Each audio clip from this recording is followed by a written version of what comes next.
Hi, welcome.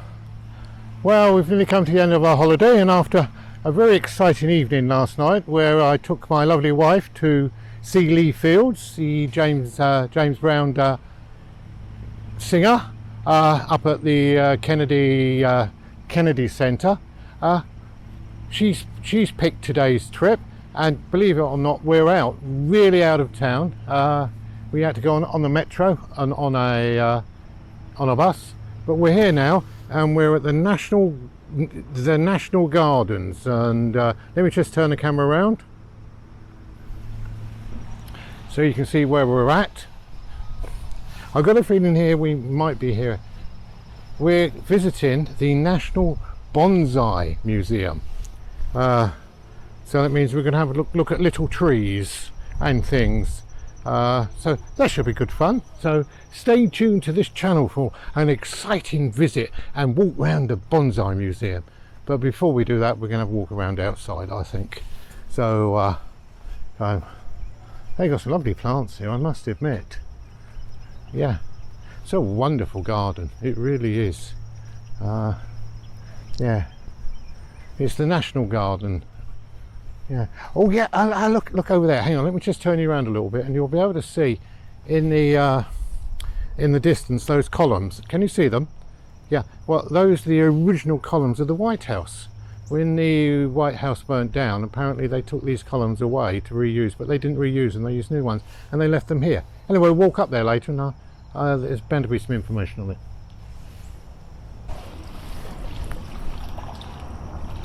Right in front of us here we have a Japanese white pine, which I don't know how old it is or how long it is or what it is, but it's quite amazing how they can make such little trees look like real trees. And as you say, from a distance it looks stunning, but it is only, what, 2 foot tall. Well, we're in just going to show you a few flower displays, how they display flowers in Japan, which I think the pots is important as what the display is, and it certainly is totally different than what anything that we would see in back home. Yeah, to the untrained eye it just looks like a load of old twigs with a few flowers stuck in it, but when you look at it in the whole, that's quite stunning, really. Yeah, even I'm impressed. But these ones here,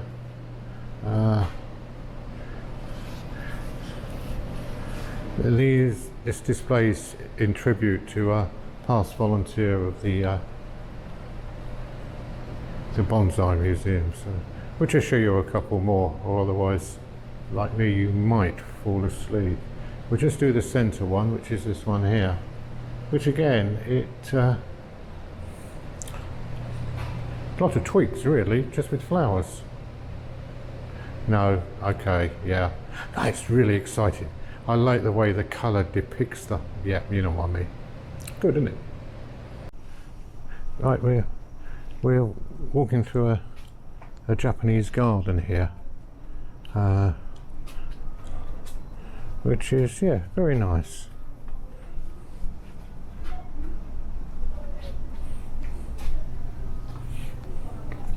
And then we go out into the bonsai. See, I thought the bonsais would have all been kept indoors, but they're not. They do actually keep them outside. But there we go. That is that's a maple.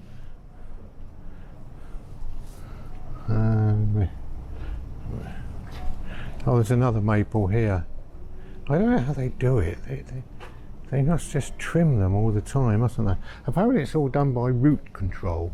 They prune the roots, and it's the roots that stagnate the growth.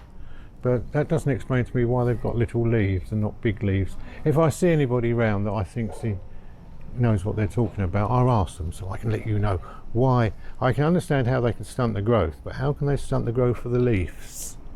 That That's what confuses me. Anyway, hope you enjoyed that little trip round the bonsai gardens.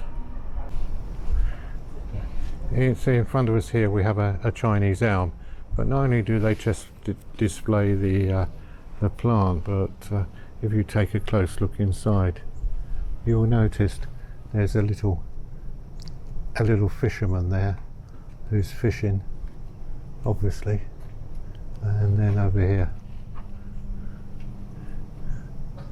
they got some characters there, but it's even the rocks to the right are in perspective with the size of the tree. So even though it is a bonsai, you know, if you were from a distance, you would look at that and you would realise it could be real size. Clever, very clever.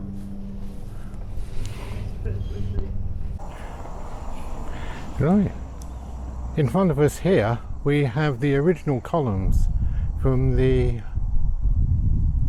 Capitol building, which were used when it was originally built. In the year I'm not quite sure, but in 1958, when they did a modernisation of the east wing, they had to remove the columns, and they was going to put them back, but instead they replaced them with marble columns because they were stronger. They was a bit worried that the sandstone wouldn't be able to support the new building. So they were moved up here to make a nice display. There was in fact 24, but I think there's only 22 there at the moment. Yeah, apparently at night they look stunning when they were lit up, but we're not here at night, we're in the daytime. But again, they've got a nice reflective pond in the front, and the water that runs down to it. Yeah. I'm going to go up and have a look at them, touch one of them. Well, we're standing in the middle now of all those sandstone columns, and as I say, these are the original ones from 18 something or other. But what I like about here is that they've incorporated the water system that was used in Roman times, and there's a fine example of this system in the Alhambra Palace in Granada in Spain, which we visited a few years ago, where in fact the water's taken to the very top of the palace, and it flows right through the palace to all these channels.